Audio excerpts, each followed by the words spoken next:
خوش آمدید کہتے ہیں ایک بار پھر. جناب قبلہ مفتی سلیم دیدی صاحب ہمارے ساتھ ہیں اور بظاہر اب یہ آج کا روز ملا کے 5 اور وظائف ہو جائیں گے یا 4 ہو جائیں گے, تو بالکل اب آخری یہ ایام ہے. اتنا ضرور ہے کہ آج جمعرات ہے نا, ہاں اگلی جمعرات کو روزہ نہیں ہوگا. جی, یہ طے ہے, یہ طے ہے. یہ طے ہے. ہاں صحیح کہہ رہے ہیں. واہ واہ, اللہ تعالیٰ بس ان آخری لمحات کا فیض اٹھانے کی آمین توفیق آمین عطا فرمائے آمین انشاءاللہ. آمین آمین. فاطمہ صاحبہ ہیں شکارپور سے. ہمارے حالات بہت اچھے تھے, اچانک شوہر کی نوکری چلی گئی, مسلسل بے روزگاری نے ہمیں فاقوں تک پہنچا دیا. وہ رشتہ دار جو ہم سے قریب تھے اب اس خوف سے کہ ہم کچھ مانگ نہ لیں ہم سے نظریں چراتے ہیں. بڑی ذلت محسوس ہوتی ہے. کوئی وظیفہ بتائیں. بسم اللہ الرحمن الرحیم, صلی اللہ علیہ وآلہ واصحابہ وبارک وسلم. یہ بڑا عجیب و غریب مسئلہ ہوتا ہے کہ خدا نہ خواستہ کسی کی نوکری چھوٹ جائے تو وسیم بھائی اچھے خاصے جو قریب آپ کے گن گا رہے ہوتے ہیں وہ نظر بھی نہیں آتے, اور آپس میں بات چیت کرتے ہیں جب وہ آ رہا ہو نا, آ رہا ہے بھائی, بلی آ رہی ہے, اس طرح کے الفاظ کہے جاتے ہیں. الامان والحفیظ, اب کچھ نہ کچھ دینا پڑے گا اس کو. حالانکہ ہونا یہ چاہیے کہ خدا نہ خواستہ اللہ نہ کرے کوئی آپ کا رشتہ دار, کیونکہ آپ دیکھیں یہ بات تو آپ سن چکے ہیں بار بار کہ جب ہم صدقے کی بات کرتے ہیں یا زکوٰۃ کی بات کرتے ہیں, زکوٰۃ تو واجب ہے, فرض ہے, اور صدقہ جو ہے نفلی ہے, تو سب سے پہلے عزیز و اقارب میں دیکھیں, آپ کا بھائی ہے, آپ کا کزن ہے, چاچا ماموں پھوپھیاں ہیں, کوئی بھی غریب ہو تو اس کی مدد کرنی چاہیے. اچھا, ایسے لوگ کیا ہوتے ہیں کہ زبان سے بات نہیں کرتے, وہ منہ سے نہیں کہتے آپ سے, اور قرآن یہی بات فرماتا ہے کہ للفقراء المہاجرین الذین اخرجوا من دیارہم, اور آگے چل کر فرمایا کہ لا یستطیعون ضربا فی الارض, وہ اتنے زیادہ غریب ہو چکے ہوتے ہیں کہ وہ زمین پر چلنے پھرنے کی صلاحیت بھی نہیں رکھتے.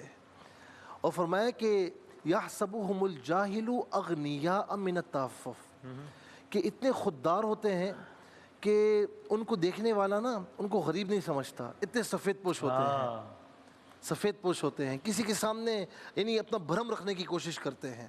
تو فرمایا کہ ایسے لوگوں کو تو جا کر گھر کے دروازے پر دے کر آؤ, اس کا بڑا اجر ہے, اتنا اجر ہے. آپ دیکھیں نا اللہ رب العالمین بار بار فرماتا ہے لہم اجرہم عند ربہم. دیکھیں ایک وہ شخص کہ جس کی مارکیٹ ویلیو ہوتی ہے نا, جس کی ورتھ ہوتی ہے, وہ کہنا وسیم فکر نہیں کرو, آپ کی چیز میرے پاس رکھی ہے, آپ کہتے ہیں فکر ہی نہیں ہے. تو یہ اللہ رب العالمین فرما رہا ہے کہ تمہارا اجر میرے پاس ہے. اللہ اللہ. اور وہ ایسا سنبھالتا ہے, حدیث پاک میں ہے, یہ گاؤں دیہات کے لوگ جو جانور پالتے ہیں نا ان کو پتہ ہے, وہ جانوروں کو دیکھ دیکھ کر خوش ہوتے ہیں, آج میرا جانور اتنے مہینے کا ہو گیا, آج اتنا بڑا ہو گیا. تو فرمایا کہ وہ جس طرح ایک کسان یا ایک جانور پالنے والا اپنے بچھڑے کو پالتا ہے نا, اس طرح اللہ تعالیٰ تمہارے صدقے کو پالتا ہے اور اسے عظیم تر بنا کر پھر آپ کو پیش فرماتا ہے. تو اسی لیے کبھی بھی اپنے غریب رشتہ داروں سے, غریب دوستوں سے منہ نہ موڑیں کہ آپ ان کی مدد کریں گے, اور آپ کو جو دعا ملے گی نا, یاد رکھنا کہ اس دعا میں اور اللہ تعالیٰ کی بارگاہ میں کوئی رکاوٹ نہیں ہوتی, اور آپ کا بیڑا پار ہو جائے گا انشاءاللہ. اور میرے بھائی میری بہن, میں اب آپ کے شوہر سے یہ کہوں گا کہ دیکھیں نوکری بعض اوقات چلی بھی جاتی ہے اور بعض اوقات بندہ خود چھوڑ بھی دیتا ہے. کبھی بھی ایک جگہ اگر آپ کی نوکری لگی ہوئی ہے اور کوئی تکلیف نہیں ہے, اور کوئی آپ کو جیسے کہتے ہیں نا کہ لارے رپے دینا کہ آ جاؤ میرے پاس آ جاؤ, میں اتنا دوں گا وہ دوں گا, کبھی اس بات پر دھیان نہیں دینا. اگر آپ کو وہاں تکلیف نہیں ہے, آپ کا خرچہ پورا ہو رہا ہے, تو آپ وہاں پر لگے رہیں. پتھر بڑے کہتے ہیں کہ پتھر ایک جگہ پر بھاری رہتا ہے, آپ کی عزت نفس بھی برقرار رہے گی, اور انشاءاللہ اللہ تعالیٰ آپ کو وفاداری کے صلے میں برکتیں بھی عطا فرمائے گا. بہرحال سب سے پہلے تو ہم دعا کرتے ہیں, وسیم بھائی آپ بھی مل کر دعا کریں کہ اللہ رب العالمین ان کو بھی اور ان جیسے جتنے لوگ ہیں اللہ تعالیٰ سب کو حلال روزگار عطا فرمائے. اچھا, اب میں جو آپ کو عرض کر رہا ہوں فاقوں تک پہنچا دیا ہے. آپ روزانہ گھر میں سورہ واقعہ پڑھیں. اچھا جی, سورہ واقعہ پڑھیں. عبداللہ ابن مسعود رضی اللہ تعالیٰ عنہ کو عثمان غنی رضی اللہ تعالیٰ عنہ نے آ کر کچھ دیا, اور بستر مرگ پر تھے, تو لینے سے انکار کیا. کہا یہ آپ کے لیے, آپ کی بچیوں کے لیے. فرمایا بچیوں کو میں نے وہ چیز دی ہے انہیں دنیا کی کسی چیز کی ضرورت نہیں. کہا کیا دیا ہے؟ کہا میری بچیاں روزانہ سورہ واقعہ پڑھتی ہیں، واہ تو سورہ واقعہ روزانہ پڑھیں، انشاءاللہ گھر میں کبھی فاقہ نہیں ہوگا۔ انشاءاللہ۔ یہ میں ذمہ داری سے عرض کر رہا ہوں۔ اچھا دوسری بات، بسم اللہ الرحمن الرحیم میرے مصطفیٰ صلی اللہ علیہ وسلم کی زبان اقدس سے نکلی ہوئی دعا ہے، ابو داؤد شریف کی جلد نمبر 1 میں ہے، اللہم انی اعوذ بک من الفقر والقلۃ والذلۃ واعوذ بک ان اظلم او اظلم۔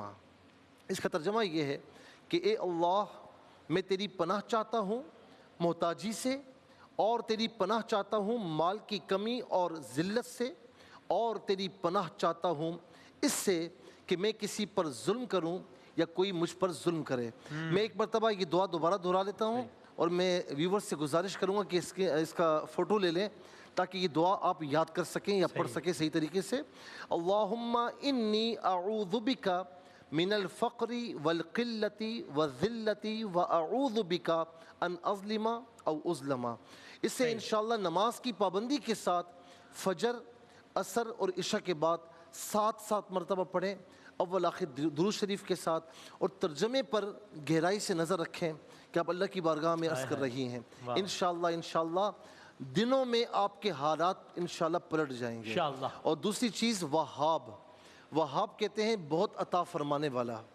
وہ بعض اوقات کوئی کہتا ہے نا کہ یار دو، آپ نہیں دیتے، تیرے بچوں کی خیر ہو، تیرے بڑوں کی خیر ہو، تیرے گھر والوں کی خیر ہو، تو بندہ بے اختیار جیب میں ہاتھ ڈالتا ہے، نکال دیتا ہے۔ آپ اس کی بارگاہ میں کہہ رہے ہیں کہ جو کسی کا محتاج نہیں ہے، ہر کوئی اس کا محتاج ہے۔ یہ وہاب اللہ تعالیٰ کا صفاتی نام ہے۔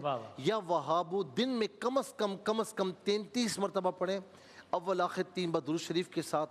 میرے بھائی آپ کو بھی اور آپ کے ساتھ جتنوں کے مسائل ہیں، اللہ تبارک و تعالیٰ انشاءاللہ سب کے مسائل حل فرمائے گا انشاءاللہ۔ جزاک اللہ، بہت نوازش، بہت شکریہ۔ دیگر علماء کرام بھی تشریف لے آئے اسٹوڈیوز میں، تو آپ اپنے سوالات بھیجیے ہمارے Twitter I D Waseem Badami WASEEMBADAMI پر، تاکہ ہم آپ کے دیے گئے سوالات جتنا دامن وقت میں گنجائش ہو، اور آپ کے اندر جو وائس نوٹس بھیجیں اس صورت میں ہم پوچھیں انشاءاللہ چھوٹے سے وقفے کے بعد۔